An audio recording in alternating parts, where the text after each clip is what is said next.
صل على محمد وآل محمد. اعوذ باللہ من الشیطان الرجیم. بسم اللہ الرحمن الرحیم.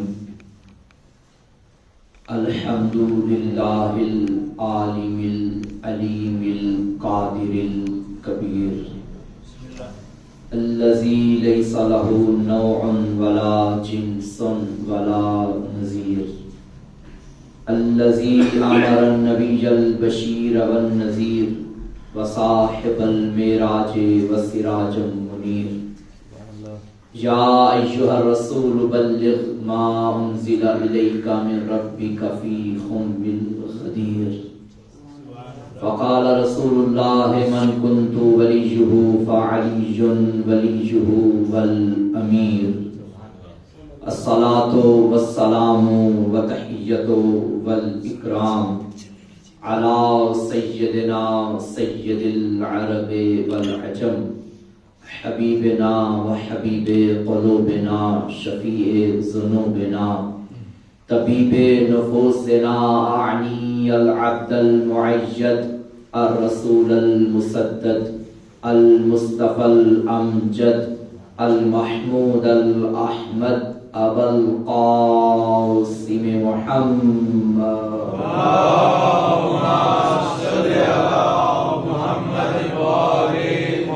وعلى آله الطيبين الطاهرين المعصومين المظلومين المنتخبين المنتجبين ولعنة الله على أعدائهم أجمعين. أما بعد فقد قال الله تعالى في كتابه المجيد. بسم الله الرحمن الرحيم. تبارك الذي بيده الملك وهو على كل شيء قدير الذي خلق الموت والحياة ليبلوكم أيكم أحسن عملا وهو العزيز الغفور. سلام. اللهم صل على محمد وآل محمد. کی بلندی درجات کے لیے بار دیگر سلام. اللهم صل على محمد وآل محمد. مجلس ترحیم کے عنوان سے آپ کے سامنے حاضر خدمت ہوا اور آج کی گفتگو کے لیے سورہ ملک کی آیت نمبر 1 کو سرنامہ کلام قرار دیا ہے، جس میں خالق کائنات اپنا تعارف خود ہی کروا رہا ہے. تبارک الذی بیدہ الملک، بڑی بابرکت ہے وہ ذات جس کے قبضہ قدرت میں پوری کائنات کی شاہی ہے. میں بتاؤں خدا کیا ہے؟ وہی بتاؤں گا جتنی میں معرفت رکھتا ہوں، ورنہ کون ہے خدا یہ خدا سمجھے یا خدا کے وہ بندے سمجھیں جن کے صدقے میں خدا کی خدائی موجود ہے. کیا جانے. تو خدا یہاں اپنا تعارف خود کروا رہا ہے. بڑی بابرکت ہے وہ ذات جس کے قبضہ قدرت میں پوری کائنات کی شاہی ہے. مزید تعارف کروائے. وَهُوَ عَلَىٰ كُلِّ شَيْءٍ قَدِيرٌ، وہ ہے جو ہر شے پر قادر ہے. دنیا میں کوئی ایسی شے نہیں جو شے تو کہلواتی ہو اور اس پر قدرت خالق کائنات کی نہ ہو.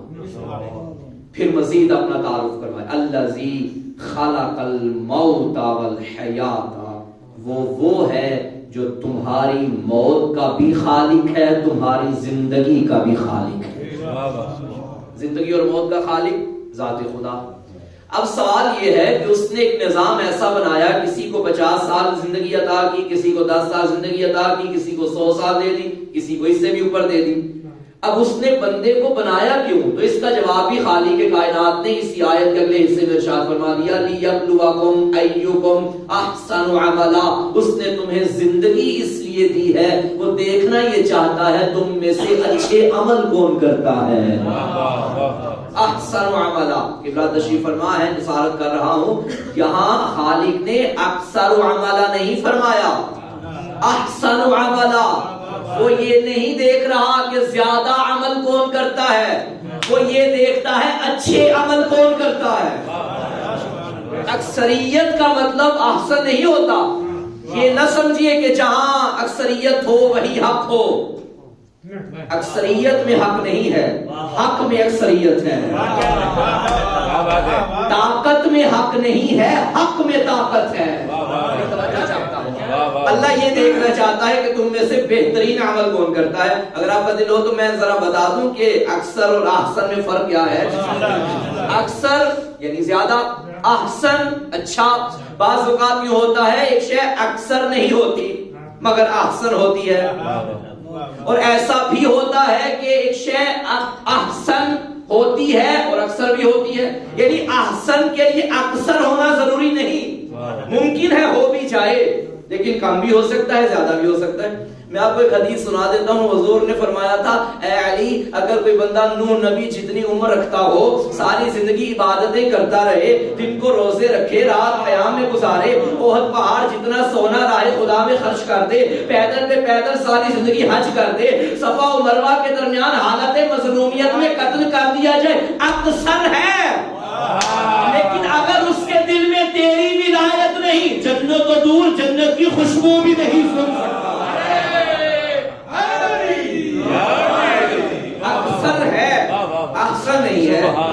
تو بعض اوقات چھوٹا عمل مختصر عمل، بظاہر مختصر عمل لیکن اپنے اندر ایسی افادیت رکھتا ہے کہ انسان تصور بھی نہیں کر سکتا. مثلا یہ ابھی مجلس کے آغاز میں اور فرجاد بھائی کے دوران گفتگو، دوران خطاب آپ نے صلوات کی تلاوت کی. اب یہ کتنا عمل ہے، کتنی دیر لگتی ہے اس عمل میں؟ مختصر 1 منٹ بھی نہیں، چند سیکنڈ، آدھا منٹ بھی نہیں، اس سے بھی کم. اتنا مختصر عمل اکثر نہیں ہے، احسن ہے. بتا دوں، حضور نے اپنی بیٹی سے فرمایا تھا، دختر نیک اختر، یا فاطمہ من صلی علیک غفر اللہ لہ والحقہ بحیث کنت من الجنہ. اے فاطمہ، جو آپ پہ ایک مرتبہ درود پڑھے گا اس کی جزا کیا؟ اللہ اس کے سارے گناہ معاف کر دے گا، جنت میں وہاں اسے رکھے گا جہاں مجھ محمد کو رکھے گا. خوشنودیے سیدہ کائنات منتر صلوات.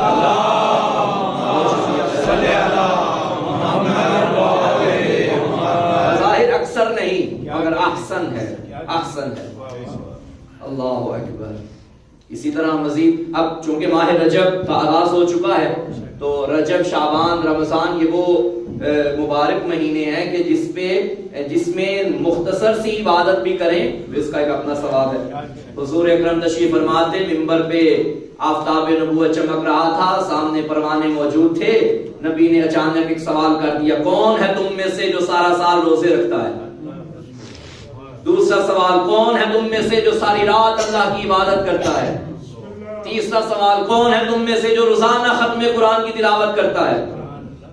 سب ایک دوسرے کو دیکھنے لگے، بھئی اب کون ہے جو اس معیار پہ اترے؟ وہی اترا جو در زہرا پر بکھاری تھا. سلمان محمدی نے ہاتھ بلند کیا، یا رسول اللہ، میں ہوں آپ کا وہ صحابی جو سارا سال روزے رکھتا ہوں سوائے ان روزوں کے جن میں رکھنا حرام ہے. میں ہوں آپ کا وہ عاشق جو ساری رات عبادت کرتا ہوں. کیوں نہ کرتا ہو ساری رات عبادت، یہ علی کا شیعہ تھا. میں ہوں وہ جو روزانہ قرآن ختم کرتا ہوں. اب دائیں بائیں والے پریشان، حیران، یہ کیا کہہ رہا ہے سلمان؟ ساری رات عبادت. اکثر ہم نے اسے سوتے دیکھا، یہ کہتا ہے سارا سال روزے رکھتا ہوں. اسے ہم نے کئی مرتبہ کھاتے پیتے دیکھا. یہ کہتا ہے قرآن روزانہ ختم کرتا ہوں. ہم نے تو نہیں دیکھا کہ روزانہ اس کا یہ معمول ہو. بھائی سلمان یہ کیا کہہ دیا؟ نبی جانتے تھے، پوچھا اس لیے تاکہ روایت بن جائے اور آج اس بارگاہ میں محسن غازی پڑھ سکے. نبی کریم نے فرمایا، سلمان بتاؤ انہیں یہ کیسے سارا سال روزے رکھ لیتے ہو؟ ایمان کی بات ہے. کہنے لگے، سلمان ایسے تھوڑی سلمان بنا تھا. کہنے لگے، یا رسول اللہ، میں نے آپ کی سچی زبان سے سنا، جو ایک مہینے میں 3 روزے رکھے گا اللہ اس کے پورے مہینے کے روزوں کا ثواب عطا کرے گا. میں وہ ہوں جو سال بھر میں ہر مہینے میں کم از کم 3 روزے ضرور رکھتا ہوں. میں نے آپ سے سنا، جو وضو کر کے سو جائے گا اللہ اس کا سونا عبادت میں شمار کرے گا. میری رات کوئی ایسی نہیں کہ میں وضو کر کے بستر پہ نہ آیا. اور آپ سے میں نے سنا جو 3 مرتبہ سورہ توحید کی تلاوت کرے گا اللہ اسے ختم قرآن کا ثواب عطا کرے گا. صلوات بھیجیے سیدہ کی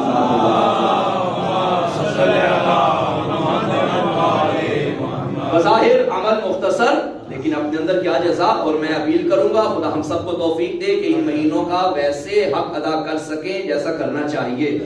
روزے رکھیں, عبادت جتنی ہو سکے کی جانی چاہیے. اچھا, یہ جو تسبیح سیدہ آپ پڑھتے ہیں ہر واجب نماز کے بعد, یہ تسبیح واجب نہیں مستحب ہے, تعقیبات نماز میں سے اس کا شمار ہوتا ہے. لیکن کیا اجر ہے خدا کی قسم. بطول کے نام کی تسبیح آپ کے میرے چھٹے مولا صادق مولا فرماتے ہیں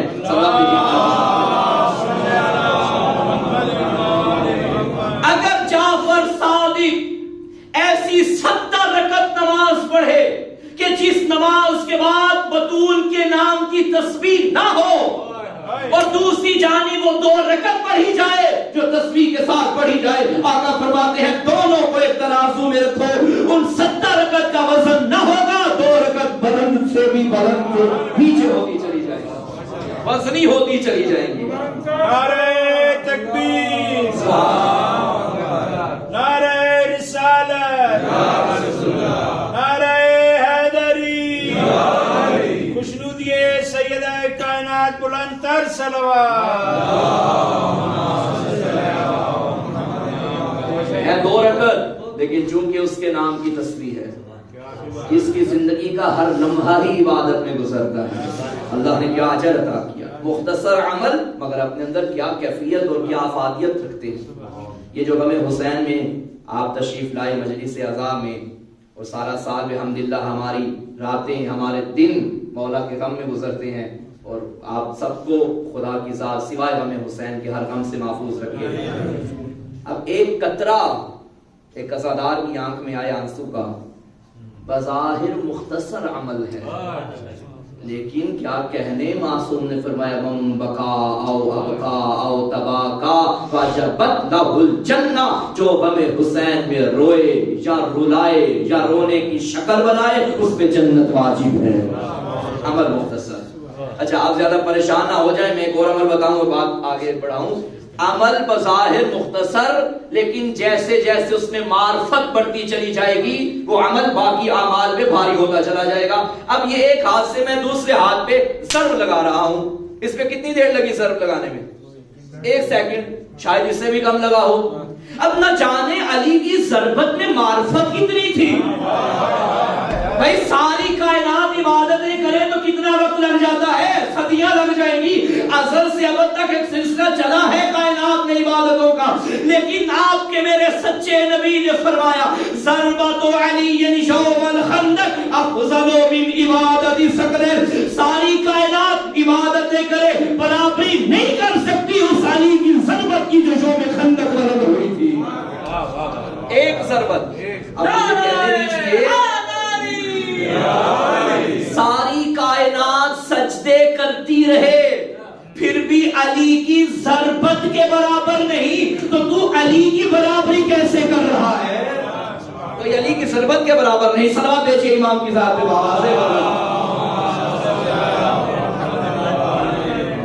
عمل مختصر لیکن جب اس میں معرفت ہوگی, 1 مرتبہ قبر حسین کی زیارت کرو, 90 مقبول حجوں کا ثواب ملتا ہے. بھائی عمل ایک, کہاں 90 حج اور وہ بھی مقبول. بھائی یہ وہ حج نہیں جو مولانا حسین عباس صاحب کی ابتدا میں ادا کیے جائیں, یہ وہ حج نہیں جو کسی بزرگ عالم کی ابتدا میں ادا کیے جائیں. نبی نے فرمایا وہ 90 مقبول حج جو مجھ محمد کی ابتدا میں ادا کیے جاتے ہیں. کیا یعنی عمل کیا ہے؟ قبر حسین کی زیارت. اس کا مطلب یہ ہے کہ کربلا کی وجہ سے آج کعبہ بھی بچا ہے, توحید بھی بچی ہے. معرفت جتنی معرفت ہوگی اتنا آپ کے عمل میں وزن پیدا ہوگا. تو خدا نے بھی اسی لیے آپ کو پیدا کیا, ہمیں پیدا کیا لیبلوکم ایکم احسن عملا. وہ دیکھنا یہ چاہتا ہے کہ تم میں سے اچھا عمل کون کرتا ہے. وَهُوَ الْعَزِيزُ الْغَفُورُ. اچھا, بظاہر دونوں متضاد صفات ہیں. وہ زبردست غالب ہے, پھر فوراً ہی فرمایا وہ بخشنے والا ہے. بھائی غالب بھی کہا, بخشنے والا بھی کہا, یعنی خالق بتا رہا ہے کہ میری عبادتیں کر کے غرور نہ کرنے لگ پڑنا.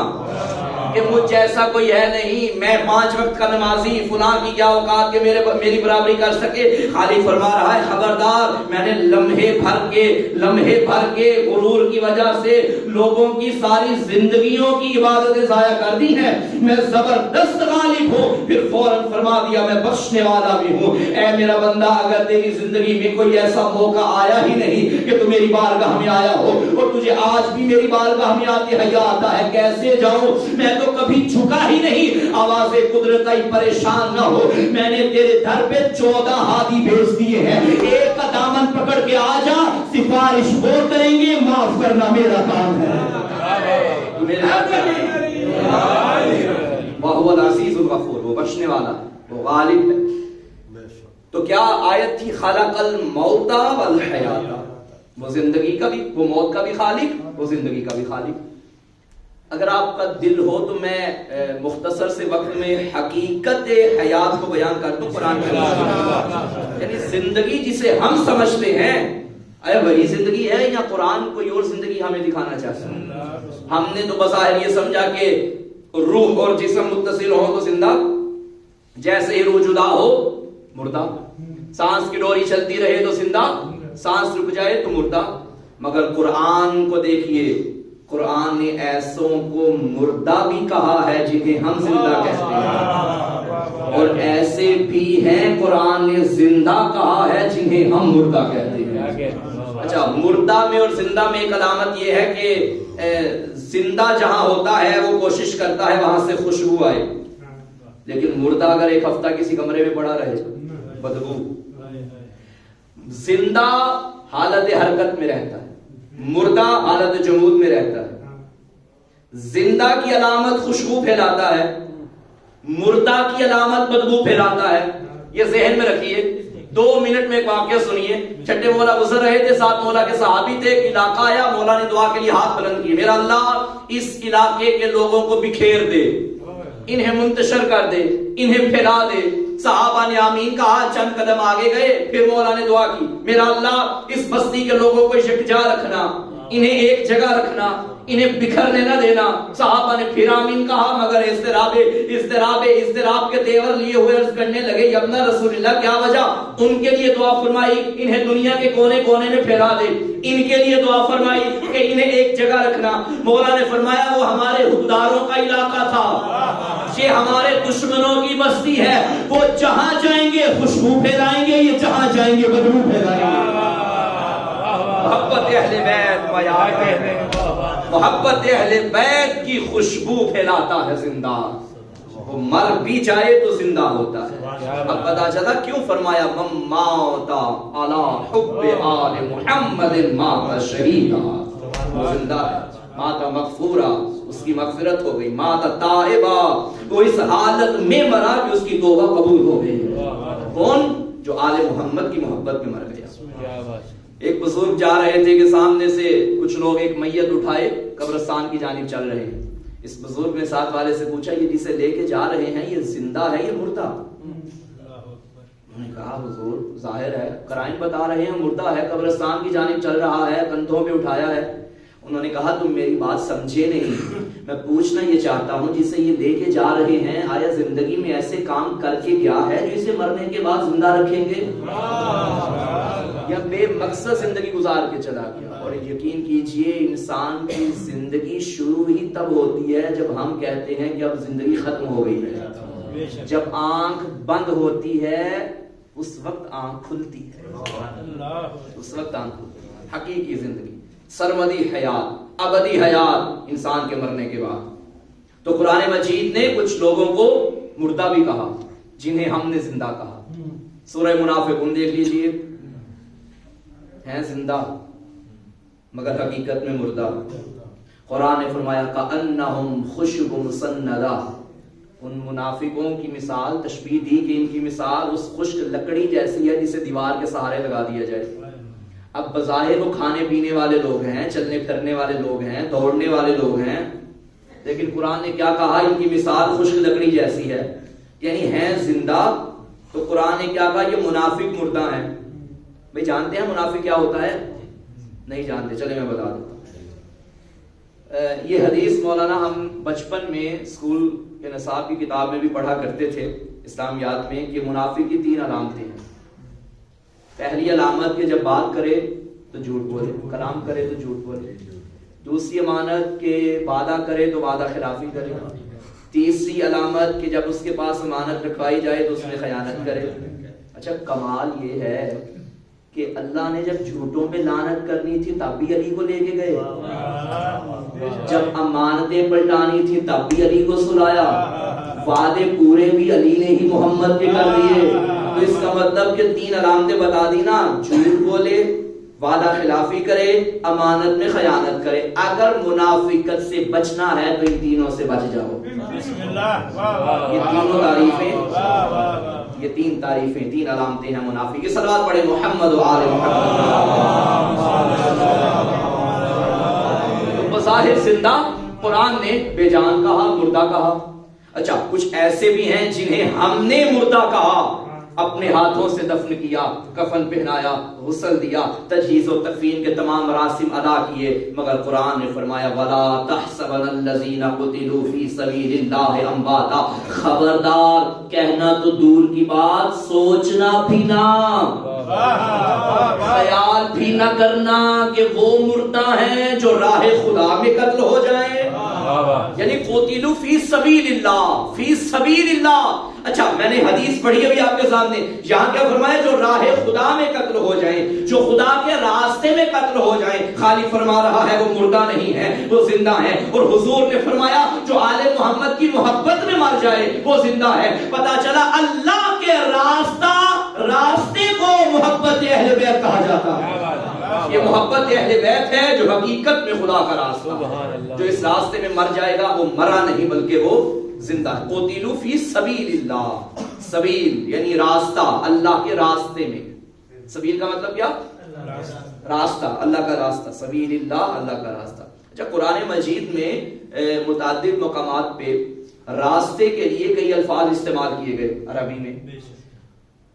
سبیل راستہ، طریق راستہ، مشرب راستہ، صراط راستہ. اچھا صراط آپ روزانہ اس کی تلاوت بھی کرتے ہیں سورہ الحمد کی. روزانہ اے اللہ ہمیں صراط مستقیم پر قائم رکھ، ہماری ہدایت کر، اہدنا الصراط. صراط بھی راستہ، سبیل بھی راستہ. جب دونوں کا مطلب ایک ہے تو وہاں صراط کیوں کہا، یہاں سبیل کیوں کہا؟ بھائی یہ کسی عام رائٹر کی کتاب تھوڑی ہے کہ غلطی سے کچھ لکھنا تھا کچھ لکھ بیٹھا. یہ تو اس کا کلام ہے جو علی کا بھی خدا ہے. یہ خالق، یہ صاحب نہج البلاغہ کے خالق کا کلام ہے، علی کے خدا کا کلام ہے. اللہ نے یہاں صراط کہا، یہاں سبیل کہا. اس کا مطلب ہے کہ راستہ بظاہر مطلب تو راستہ ہے لیکن فرق تو ہوگا. جب لغت کی طرف توجہ کی تو نتیجہ یہ نکلا کہ ایک ہوتا ہے جزوی راستہ، ایک ہوتا ہے کلی راستہ. مثلا آپ موٹر وے پہ سفر کریں، بظاہر ایک راستہ ہے لیکن آپ دیکھیں اس کے اوپر لائنز بنی ہوتی ہیں. یعنی جو مثلا تیز گاڑی چلے گی، جس کی سپیڈ فاسٹ ہوگی وہ اوپر، اس سے کم نیچے، اس سے کم نیچے. بظاہر ایک راستہ ہے مگر اس کے اندر 3 راستے ہیں. یہ جو 3 راستے ہیں یہ ساری سبیلیں ہیں. یہ جو مل کے ایک بنا یہ صراط ہے. یعنی جزوی راستے کو سبیل کہا جاتا ہے اور کلی راستے کو جو جز مل کے کل بنے اس سے صراط کہا جاتا ہے. اب اسلام وہ نظام ہے، وہ سسٹم ہے جو مختلف اجزاء سے مل کر بنا. نماز ایک جز، روزہ ایک جز، حج و زکات و خمس یہ بھی اپنی جگہ اجزاء.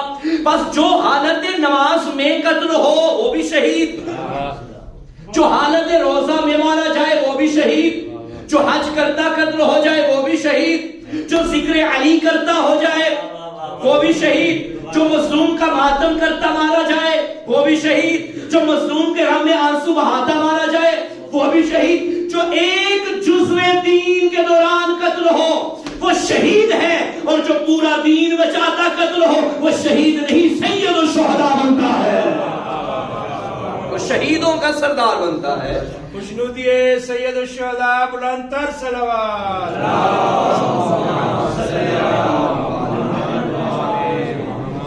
اب یہ نہ کہیے گا کہ کربلا کے دشت میں حسین ابن علی نے نماز کو بچایا. نہیں، نماز کو بھی بچایا.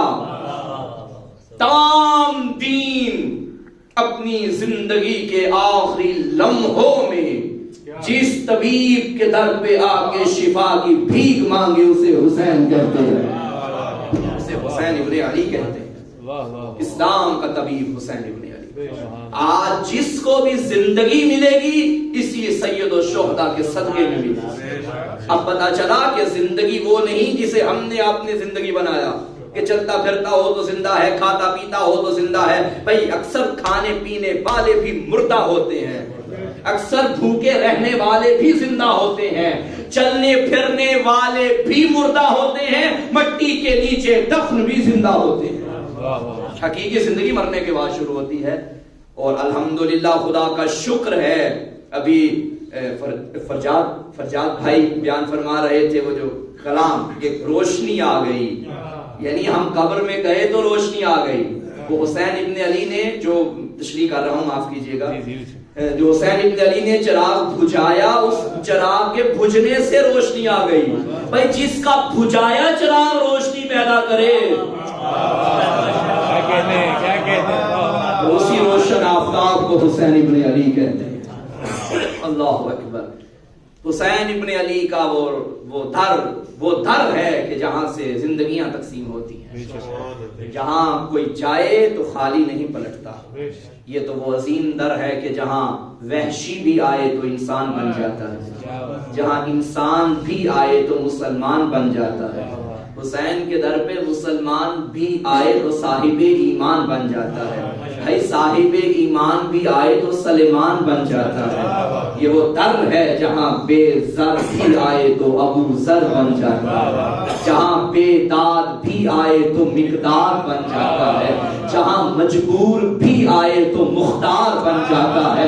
ارے حسین کا در وہ در ہے، آخری رات بھی کوئی آنکھوں پہ پٹی باندھ کے آ جائے وہ بھی ہور بن جاتا ہے. اللہ اکبر. حسین ابن علی کا در سخاوت کا در ہے، حسین ابن علی کا در عطا کا در ہے.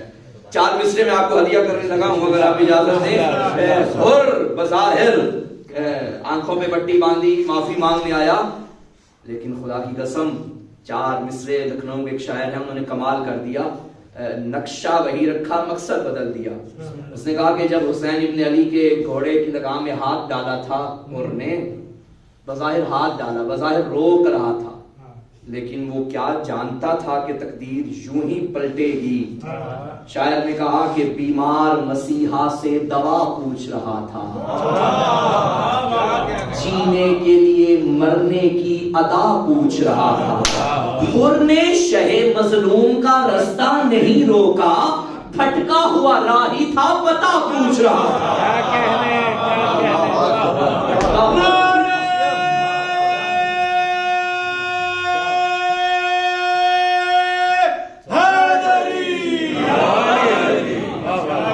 خدا کا شکر ہے کہ ہمیں موت بھی آتی ہے تو محبت حسین میں آتی ہے.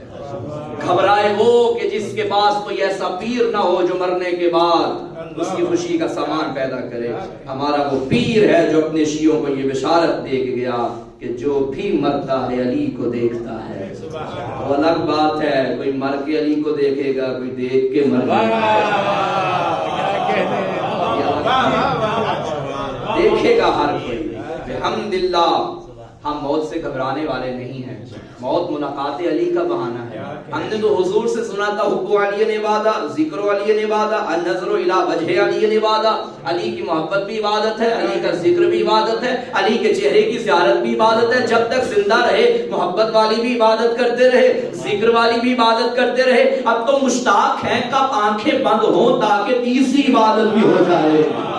ہم تو منتظر ہیں کہ آنکھیں بند ہوں اور علی کے چہرے کی زیارت ہو جائے. اس قابل خدا ہمیں بنائے کہ ہم اٹھ کے اپنے مشکل کشا کا استقبال کر سکیں. اس قابل بنائے کہ ہم حق ادا کر سکیں میزبانی کا جو علی ہمارے مہمان ہوں گے. اللہ اکبر. حر حسین ابن علی کے در پہ آ کے ہمیشہ کی زندگی لے گیا. یہ وہ حر تھا کہ جسے زینب نے اپنا بھائی کہا. اللہ اکبر. خدا کی قسم کریم ہستیوں کا دروازہ ہے. میرا سلام ام المصائب پہ جس کا نام باپ نے زینب رکھا تھا مگر امت نے ایسا ستایا یہی زینب ام المصائب بن گئی. عاشور کی اصل تک زینب تھی مگر عصر عاشور کے بعد زینب عباس بن گئی. آخر علی کی بیٹی تھی جس کے جوان مارے جائیں, جس کے مہمان مارے جائیں, جس کے نادان مارے جائیں. ابھی زینب میں حوصلہ تھا. ایک جملہ ازادار و مقتل میں لکھا ہے ابھی خیموں میں آگ نہ لگی تھی کہ اچانک گھوڑوں سے چھنکار کی آواز آئی. بی بی فضہ سے کہنے لگی اماں یہ آواز کیسی ہے؟ تڑپ کے ملکہ زنجبار نے کہا علی کی بیٹی گھوڑوں کی نال بندی ہو رہی ہے. ابھی اعلان ہوا ہے لاشوں پہ گھوڑے دوڑاؤ. دعا کرو کوئی بہن یہ نہ سنے کہ میرے بھائی کی لاش کو پامال کیا جائے گا. اچانک یہ آواز بند ہو گئی. اماں آواز بند کیوں ہو گئی؟ تب بی بی نے فرمایا آقا زادی حر کی لاش پامال کرنے آ رہے تھے. آگے سے حر کا قبیل آ گیا. اس نے کہا تم نے حر کو لاوارث سمجھا ہے؟ مار تو لیا, خبردار ہم حر کی لاش پامال نہ ہونے دیں گے. ازاداروں فوج کا رخ بدل گیا لاش حر سے. ایک مرتبہ پھر آواز آگے بند ہو گئی. اماں اب آواز کیوں بند ہوئی؟ کہا علی کی بیٹی حبیب کی لاش پہ آ رہے تھے, حبیب کا قبیلہ آ گیا. اس نے کہا خبردار حبیب کی لاش کو پامال نہ ہونے دیں گے. اب جیسے جیسے سنتی رہی کہ وارث آ رہے ہیں اب زینب کا کلیجہ پھٹنے لگا. اچانک رخ کیا مدینے کی جانب. نانا تو سن رہا ہے غلاموں کے وارث آ گئے. اللہ کرے تیرے حسین کا بھی وارث آ گئے. لیکن ازاداروں کوئی نہ آیا. امام زمانہ فرماتے ہیں میرا سلام اس غریب دادا پہ جس کی لاش کی پامالی ایسے ہوئی کہ دائیں کی پسلیاں بائیں سے چھڑ. اجرکم اللہ. بہن دیکھتی رہی بھائی کا لاشا پامال ہو گیا.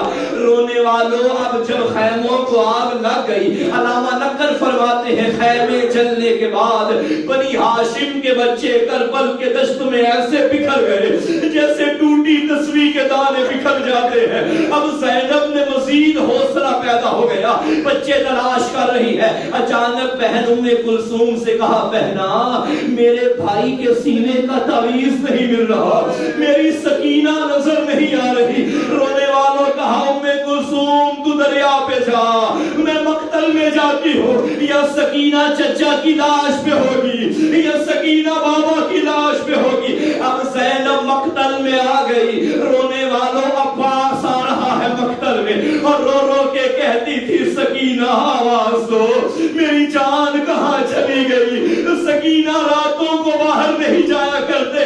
اچانک پتھروں کے ڈھیر سے آواز آئی زینب آہستہ بولو میری سکینہ سو رہی ہے.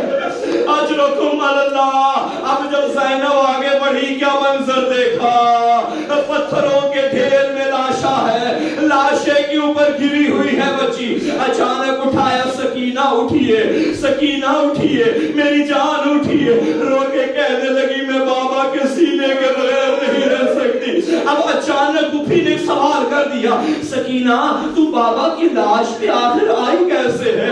لاش یا سر سے پہچانی جاتی ہے, لاش یا لباس سے پہچانی جاتی ہے. تیرے بابا کا سر بھی کٹ گیا, تیرے بابا کا کرتا بھی مٹ گیا, تجھے کیسے پتا چلا یہ بابا کا لاشا ہے؟ تڑپ کے کہتی ہے میں مقتل میں ڈھونڈ رہی تھی.